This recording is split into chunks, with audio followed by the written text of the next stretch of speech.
A very warm good evening to all of you. आज हम chapter number 8 biology class +2 human health and disease का बहुत ही important topic करने वाले हैं। मैंने आपको प्रीवियस लेक्चर में बायोलॉजी के इस चैप्टर में ये बताया था कि जो टेबल डिस्कस किया था उसमें हमने बैक्टीरियल, वायरल और फंगस से रिलेटेड डिजीज़, उनके causative organisms, symptoms, mode of transmission और ट्रीटमेंट को लेके डिस्कस किया था। आज जो हम डिस्कस करेंगे प्रोटोजोआ और हेलमिंथिक डिजीज़, प्रोटोजोआ के थ्रू, प्रोटोजोन्स के थ्रू होने वाली डिजीज़ और हेलमिंथिक्स डिजीज़, जो हेलमिंथिक डिजीज़ होती हैं जो उनके थ्रू होने वाली जो डिजीज़ हैं उनको हम डिस्कस करेंगे। First of all protozoa disease. Protozoa disease की कैटेगरी में जो डिजीज़ हम सबसे पहले पढ़ेंगे उसका नाम है अमीबियासिस। अमीबा के थ्रू होती है ये। Mostly contaminated water, faecal oral route के थ्रू ये डिजीज़, ये कॉजेटिव ऑर्गेनिज्म बॉडी के अंदर एंटर करता है। अमीबियासिस, इसका कॉजेटिव ऑर्गेनिज्म बहुत ही इम्पोर्टेंट है, एंट अमीबा हिस्टोलिटिका। मैंने आपको ट्रांसमिशन बताया कि ये बॉडी के अंदर एंटर कैसे करता है, फीकल ओरल रूट से। ऐसी जगह जहाँ पर human excreta openly pass out किया जाता हो, हाइजीन की कंडीशन पूरी प्रॉपर ना हो, ऐसी कंडीशन में ऐसे एरिया के अंदर अमीबा, जहाँ कंटामिनेटेड वाटर होता है, ह्यूमन एक्सक्रीटा से वाटर कंटामिनेटेड हो जाता है, तो ऐसी एरिया में अमीबियासिस के चांसेस ज़्यादा मिलते हैं। सिम्टम, इस डिज़ीज़ के अंदर क्योंकि ये फीकल ओरल रूट से जा रहा है, ये फर्स्ट ऑफ ऑल टारगेट बनाता है आपके डाइजेस्टिव सिस्टम को और प्रोड्यूस करता है एब्डोमिनल पेन। इसकी ट्रीटमेंट मेट्रोनिडाजोल एंड टिनिडाजोल, ये दो टैबलेट आती हैं, ये दो ड्रग हैं, वेरी इफेक्टिवली यूज़ किया जाता है अमीबियासिस के ट्रीटमेंट के अंदर। उसके बाद हम सेकंड जो डिजीज़ पढ़ेंगे उसका नाम है काला आज़ार। काला आज़ार जो डिजीज़ है वो इंसेक्ट बाइट से होती है। उस इंसेक्ट का नाम है फेलोबोटोमस। फेलोबोटोमस, आप इसको कलेक्टिवली पढ़ें, Phlebotomus, by the bite of Phlebotomus. Actually इस डिजीज़ के अंदर जो पैथोजन है, जो कॉजेटिव ऑर्गेनिज्म है वो है क्या, लेश्चिमीनिया डोनोवानी। लेश्चिमीनिया डोनोवानी, और ट्रांसमिशन कैसे रहता है, by the bite of फेलोबोटोमस।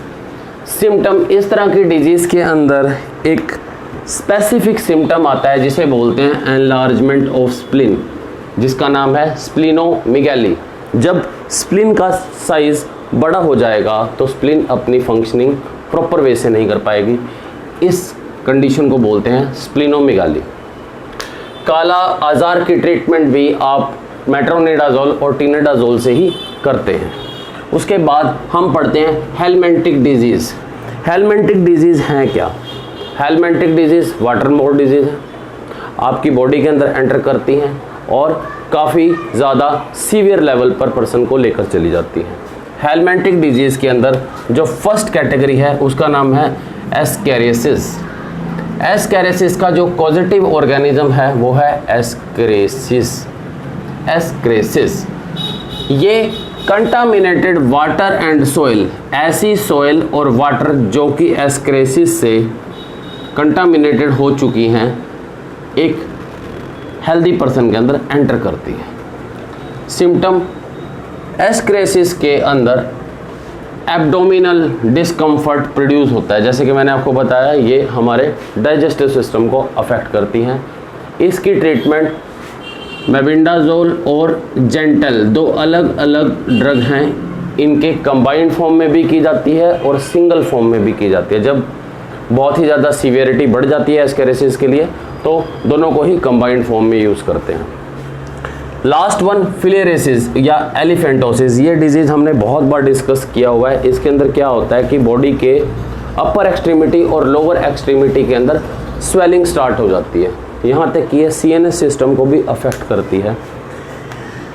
Filariasis और एलिफेंटोसिस का पैथोजन यानी कि कॉजेटिव ऑर्गेनिज्म है वुचेरिया बैंक्रॉफ्टी। बेटे बहुत इंपॉर्टेंट है wuchereria bancrofti, which is transmitted by bite of culex mosquito. एक क्यूलेक्स मॉस्किटो है, उसकी बाइट से ये कॉजेटिव ऑर्गेनिज्म बॉडी के अंदर एंटर कर जाता है। सिम्टम क्या होते हैं? इस डिजीज़ के अंदर परमानेंट स्वेलिंग क्रिएट हो जाती है। स्वेलिंग का मतलब सूजन हो जाती है। किसके अंदर?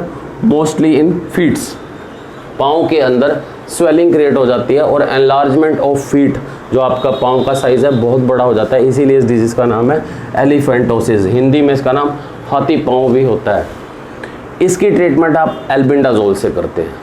इसकी ट्रीटमेंट आप एल्बेंडाजोल से भी करते हैं। बहुत सारे केसेस में इसके अंदर मेबेंडाजोल भी यूज़ की जाती है। तो आज मैंने आपको प्रोटोजोआ और हेलमिंथिक डिजीज़ के बारे में बताया। यहाँ हमारा कम्युनिकेबल डिजीज़ का पार्ट कंप्लीट होता है। वेरी नेक्स्ट लेक्चर में हम मलेरिया और कार्डियक डिसऑर्डर्स को डिस्कस करेंगे। होप सो आप लोगों को पिछले लेक्चर और इस लेक्चर में जो मैंने चार्ट आपको डिस्कस करवाया आपको समझ आया होगा। आपका कोई भी क्वेरी रहती है तो आप उसे प्लीज़ कमेंट सेक्शन में ज़रूर लिखें। Thank you.